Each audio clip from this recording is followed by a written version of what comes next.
صاحب یہ بتائیں کہ انتخابات 8 فروری کو تو آ رہے ہیں، جو انتخابات کی طرف بڑھ رہے ہیں، سیاسی گہما گہمی تیز ہو رہی ہے۔ آپ نے بھی بلوچستان کے اندر آپ وزٹ پہ یہاں پہ آئے ہوئے ہیں، ماحول جوش و خروش تو کافی زیادہ ہے یہاں پہ سیاسی جماعتوں کے اندر، لیکن ایک چیز جو ہے وہ ہم نے دیکھا ہے کہ پولیٹیکل پارٹی جو ہے سینٹر کی وہ اس پر بڑا فوکس کر رہی ہیں۔ نواز شریف نے بھی اپنی کیمپین جو ہے وہ شروع کی بلوچستان سے، پیپلز پارٹی نے بھی یہاں یوم تاسیس کا جلسہ کیا، تو کیوں اس مرتبہ زیادہ بلوچستان کے اوپر زور ہے سیاسی جماعتوں کا، جو سینٹر کی سیاسی جماعتیں ہیں؟ یہ بلوچستان اور خیبر پختونخوا یہ جو مین بڑی سیاسی جماعتیں ہیں، یہ صوبے لیبارٹری کی حیثیت رکھتے ہیں۔ اب ان صوبوں میں تو بڑی حد تک پولیٹیکل جو لائکنگ ڈس لائکنگ ہے ان کی فکسیشن ہو چکی ہے، تو ان کو ایک بلوچستان اس طرح نظر آتا ہے اور ایک پھر خیبر پختونخوا جس کو یہ لوگ صرف الیکشن کے وقت اپنی تعداد بڑھانے کے لیے اور یا کرسی تک پہنچنے کے لیے استعمال کرتے ہیں، اور جس دن وزیر اعظم بن جاتے ہیں پھر بلوچستان کو بھی بھول جاتے ہیں اور پھر خیبر پختونخوا کو بھی بھول جاتے ہیں۔ مثلاً آپ دیکھیں کہ پچھلے 5 سالوں میں زرداری صاحب نے کتنی توجہ دی ہوگی یہاں کو۔ عمران خان صاحب 5 سال وزیر اعظم رہے، لیکن یہاں اس بلوچستان میں پاکستان کے مستقبل اور بقا اور سلامتی کی جنگ لڑی جا رہی ہے۔ ٹھیک، رقبے کے لحاظ سے آپ کا سب سے بڑا صوبہ ہے۔ آپ مسائل کے اعتبار سے بھی باہر دنیا میں جاتے ہیں تو اس وقت پاکستان کے پاس باہر دنیا میں اپنی مارکیٹنگ کے لیے سب سے بڑا ٹول جو ہے وہ بلوچستان ہے، لیکن خود ان لوگوں کو بلوچستان صرف الیکشن کے دنوں میں آپ دیکھیں کہ عمران خان صاحب نے 5 سال میں بلوچستان میں کیا کیا، کوئی بڑا پروجیکٹ شروع کیا، یہ تک کہ جو سی پیک ہم کر رہے ہیں تو گوادر کے لوگوں کو وہ ان 5 سالوں میں بجلی تک نہیں دے سکے، وہاں کے مچیروں کے مسئلے کو حل نہیں کر سکے۔ تو یہ چونکہ اب پھر الیکشن کی آمد ہے، لیکن بلوچستان کے لوگوں کو بڑے باشعور لوگ یاد رکھنا چاہیے کہ وہ یہ بات ذہن میں رکھیں کہ یہ دونوں قومی جماعتیں جو ہیں وہ ایک اصلاً پنجاب کی پارٹی اور دوسری اصلاً سندھ کی پارٹی ہے۔ میں آپ سے پوچھنا ہے ذرا یہاں کی مقامی جماعتوں کے حوالے سے بھی ان کے اوپر کیا اثر پڑے گا یہ سینٹر کی پارٹیوں کے زیادہ فوکس کرنے سے؟ ایوب ترین صاحب، کیا وجہ ہے اس مرتبہ کیوں زیادہ سینٹر کی جماعتیں، نون لیگ، پیپلز پارٹی اور باقی جماعتیں یہاں کیوں اس مرتبہ زیادہ فوکس نظر آ رہا ہے بلوچستان کے اوپر؟ جی سمر عباس صاحب، بہت شکریہ کہ آپ نے بلوچستان کے جو مسائل ہے، بنیادی مسائل، اس کی طرف ایک توجہ دلائی ہے۔ خاص کر بلوچستان کی اگر ہم کمپرس جماعتوں کی بات کرتے ہیں تو ماضی میں انہوں نے بھی اس طرح اس صوبے پہ توجہ نہیں دی ہے جس کی ضرورت تھی، بلکہ بلوچستان میں اکثر یہ ہوتا ہے، ایک تو قومی اسمبلی میں بلوچستان کی جو سیٹیں ہیں وہ بہت کم ہے، یعنی 14 نشستیں ہیں، تو اس میں جو کمپرس جماعتیں ان کی بھی یہ کوشش ہوتی ہے کہ وہ صرف ووٹ لے لوگوں سے، وہ قوم پرستی کے نام پہ لے یا مذہب کے نام پہ لے، اس کے بعد وہ سارے لوگ اسلام آباد میں 5 سال تک جمع رہتے ہیں۔ وہ پھر بلوچستان کے جو بنیادی مسائل ہے، جس طرح بے روزگاری یہاں بہت زیادہ ہے، لا اینڈ آرڈر کے بہت سارے مسائل ہیں، اس کے علاوہ اپنے صافی صاحب نے بھی بتا دیا کہ سی پیک جو ایک کہتا ہے کہ بلوچستان پاکستان کا گیٹ وے ڈیولپمنٹ کا، ایشیا کا گیٹ وے کا قرار دیا جا رہا ہے، لیکن ماضی میں حکومتوں نے اس پہ بالکل توجہ نہیں دیا، اور اب ایک بار پھر جو تجربہ گاہ کے طور پہ بلوچستان کو استعمال کیا جا رہا ہے۔ پہلے 2018 میں بلوچستان عوامی پارٹی کو بنایا گیا تھا، اور اس وقت یہ نعرہ دیا گیا تھا کہ اب فیصلے جو ہے وہ لاہور میں، تخت لاہور پہ نہیں ہوں گے، کوئٹہ میں ہوں گے۔ ابھی جب نواز شریف صاحب کو لایا گیا، جب اس کے آنے سے پہلے یہاں یہ بتایا گیا تھا کہ جو آنے والی حکومت ہوگی وہ صرف فیڈرل میں نہیں ہوگی بلکہ بلوچستان میں بھی مسلم لیگ نون کی حکومت ہوگی، اور یہاں جو مسلم لیگ نون کے صوبائی قائدین سے جب آپ نے بات کیا تو انہوں نے بھی کہا کہ بھائی ہمیں تو بتایا گیا کہ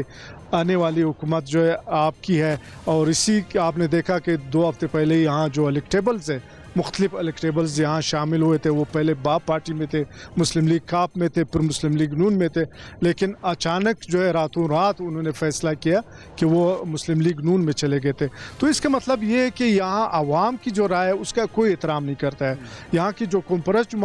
جماعتیں ان کو ایک شکوہ یہ ہے کہ لوگ ووٹ ڈالتے ایک کینڈیڈیٹ کو، رزلٹ آتا ہے جیتنے کا کسی اور کا. تو جب تک آپ اس ملک میں بالخصوص اس صوبے میں فیئر اینڈ فری الیکشن نہیں کروائیں گے، اس وقت تک میں نہیں سمجھتا ہوں کہ بلوچستان کے جو مسائل ہے، جس میں بے روزگاری بہت زیادہ ہے، لا اینڈ آرڈر کا مسئلہ ہے، ہیلتھ کا ایشو ہے، ایجوکیشن کے ایشوز ہے، بہت سارے. پھر آپ کے دیکھیں نا اس وقت افغان بارڈر کے ساتھ آپ کا ایشو چل رہا ہے، ایران بارڈر کے ساتھ آپ کا ایشو چل رہا ہے. تو اس کے لیے جب تک آپ یہاں کے لوگوں کا منتخب کردہ لوگوں کو وہ آنے کی وہ نہیں دیں گے اور باہر سے لوگوں کو لائیں گے اور تجربہ کریں گے، میرے خیال میں اس سے بلوچستان کے مسائل حل ہونے کی بجائے مزید گمبھیر ہوں گے. مقامی جماعتیں یہاں کی جو قوم پرست جماعتیں ہیں سلیم صافی صاحب، ان کا آپ کو پھر کیا لگ رہا ہے کہ اگر یہ دیکھ لیا گیا باپ پارٹی کا تجربہ کر کے بھی وہ ناکام ہو گیا، اب دوبارہ سے جایا جا رہا ہے ایک فیڈرل پارٹی کی طرف، تو یہ قوم پرست جماعتوں کا مستقبل پھر آپ کو کیا نظر آ رہا ہے بلوچستان کے اندر؟ نہیں دیکھیں، ایک تو جو قوم پرست جماعتیں ہیں اپنی اپنی جگہ پہ وہ سب بھی کمپرومائزز کے شکار رہے ہیں. اس ملک میں کون سی قوم پرست جماعت ہے جو کہ اقتدار میں نہیں رہی؟ لیکن شاید جب اقتدار میں آنے کے بعد ان کو بھی نظر آتا ہے کہ بلوچستان کا ایک جو رقبے کا مسئلہ ہے کہ رقبہ بہت زیادہ ہے، آبادی بہت زیادہ ہے، اور یہ لانگ ٹرم منصوبوں کا تقاضا کرتا ہے بلوچستان. اور پھر جب اقتدار سے محروم ہو جاتا ہے تو پھر وہ انقلابی نعرے، پھر ان کو مسنگ پرسن بھی یاد آ جاتے ہیں، پھر ان کو بلوچستان کی محرومی بھی آ جاتا ہے اور باقی سب کچھ بھی. باپ کا باپ اس دن مر گیا تھا جب جنرل فیض صاحب چلے گئے، اور باپ کی ماں اس دن مر گئی جب جنرل باجوہ صاحب ریٹائر ہو گئے. اب باپ جو ہے وہ جو ان کے وابستگان تھے وہ سارے یتیم تھے، تو اور یتیموں کی طرح پھر رہے ہیں. تو اس لیے زرداری اور نواز شریف میں ایک کمپٹیشن ہے، ایک چاہتا ہے کہ یتیموں کو وہ گود لے لے اور دوسرا چاہتا ہے کہ یتیموں کو وہ گود لے لے. جب تک وہ قومی جماعتیں حقیقی معنوں میں قومی جماعتیں بن کے بلوچستان کے مسائل کو اور یہاں کے عوام کی خواہشات کو میرٹ پہ اپنے عمل میں اور اپنے دستور میں، اپنے منشور میں، اپنی حکومتی ایکٹیویٹیز میں نہیں سمو لیتی، تو تب تک وہ بلوچستان کی حقیقی معنوں میں ترجمان جماعتیں نہیں بن سکتی. وہ بلوچستان کو اس کی اسٹریٹجک اہمیت کے تناظر میں دیکھیں، وہ بلوچستان کو اس کی ہسٹری کے تناظر میں دیکھیں، وہ بلوچستان کو اس کے مستقبل کے پوٹینشیل کے تناظر میں دیکھیں. ہم یہاں پہ چین کر رہے ہوتے ہیں بہت زیادہ دن رات. چین نے کیا کیا؟ نواز شریف اور زرداری یا باقی قومی لیڈروں سے میرا یہی مطالبہ ہے کہ چین کو فالو کرو. چین نے ایسٹرن چائنا سے وسائل اٹھائے اور ان وسائل کو لا کے انہوں نے ویسٹرن چائنا میں، جس کی حالت بلوچستان کی طرح تھی، وہ سنکیانگ تھا یا تبت تھا، وہ ان برابر لے آئے. تو جب تک یہ لوگ صرف الیکشن کے وقت بلوچستان کو یاد کریں گے تو بلوچستان کے مسائل بھی حل نہیں ہوں گے، لیکن یہ جماعتیں بھی قومی جماعتیں نہیں بن سکیں گی. ممکن ہے سیٹ اپ آپ کو یہاں پہ ایک اور مخلوط حکومت لیڈ بائی PMLN نظر آ رہی ہے بنتی ہوئی؟ نہیں، میں جب ایک رات درمیان میں ہوں نا تو پاکستان کے سیاسی مستقبل کے بارے میں کوئی پیشن گوئی نہیں کرتا. رات میں بھی بعض اوقات بہت کچھ ہو سکتا ہے. ہاں، یہ بھی ہے کہ کچھ بھی بدل سکتا ہے، کچھ بھی ہو سکتا ہے. بہت شکریہ صافی صاحب، آپ نے اب تک اتنی وقت دیا. سر یہ بتائیں کہ